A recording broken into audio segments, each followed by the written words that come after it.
Hey guys, welcome to our podcast. In this podcast, the Study Glow Up, we will be looking at tips and tricks on how to pass certain kinds of classes.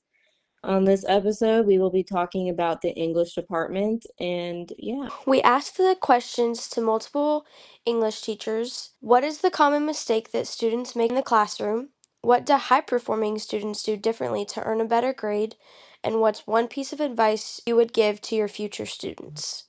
For the first question, most of the teachers were talking about like not paying attention or not paying attention to like resources that they were given. Miss Worley, one of our answers, said not checking Schoology for like directions when they're like absent and stuff, which I feel like is the bare minimum for a lot of teachers.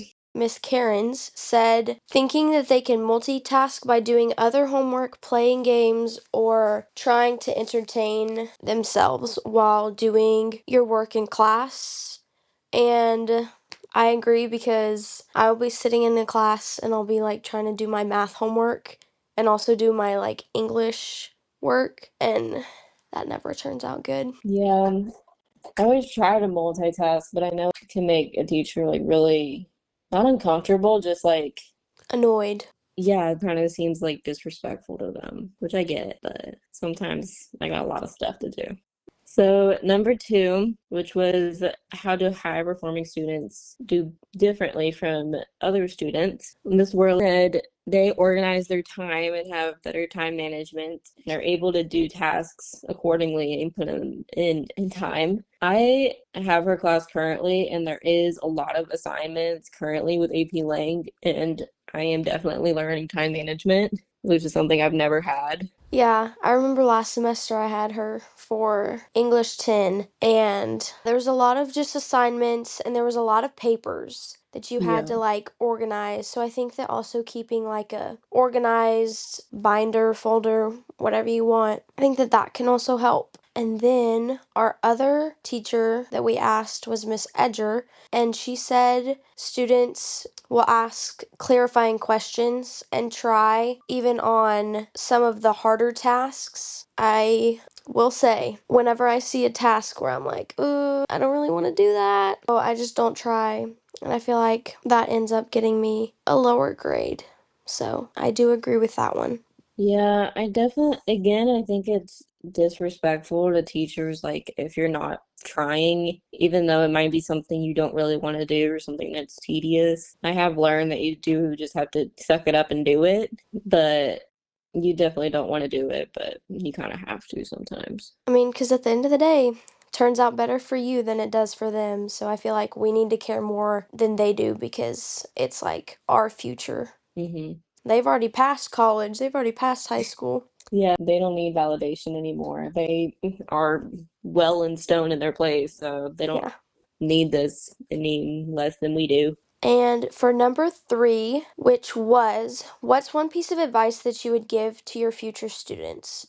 And Miss Karen's advice was, you get out of learning what you put into it. I really agree with that because I feel like, again, if we aren't trying, our grade really does like reflect that. And if we aren't trying, I feel like they aren't going to want to like put in the effort to teach us for us to like fully understand it. Yeah, that's definitely something that I can see because my AP Lang grade is like an 87, and I think that's just because I haven't tried hard because I'm not used to having to try in an English class. But I definitely am learning. We're always learning, we're always trying new things. And I'm definitely learning how to try harder in classes that I thought were easier. But that also reflects what Miss Edger said. She also just said like showing up and trying and like just asking for help because I feel like sometimes we just don't want to like we just want to do it all ourselves because we know we'll have to later. Just like not asking for help when you kind of need it. Yeah, I agree with that a lot because, like, right now is the time for us to ask for that help because, I mean, when we get to college, we probably won't have all of the resources. We won't have the teachers that are trying to make us learn and make us try. So, asking for help, and asking questions really does go a long way. Yeah, even though it doesn't seem like it does, it definitely helps you. And that's something I'm still learning because I don't ask questions like at all ever. Yeah, I'm always like, that's a stupid question. But somebody will end up asking it. So better you now than somebody later on whenever you've Hmm. already made that mistake. Yeah, and sometimes when people ask questions, they don't like project it or make it in a way where everybody can listen or hear it. Or 'Cause understand then, it. yeah, then they're the only one benefiting from it. And they might get the answer to a question, but you don't, and that could not benefit you. Okay, that was all of our questions. We got some good answers. So I hope that these tips help everybody, and I hope that Hmm. everybody will have a study glow up in their English classes. They definitely did get some good advice. See you in next week's episode. See you next time.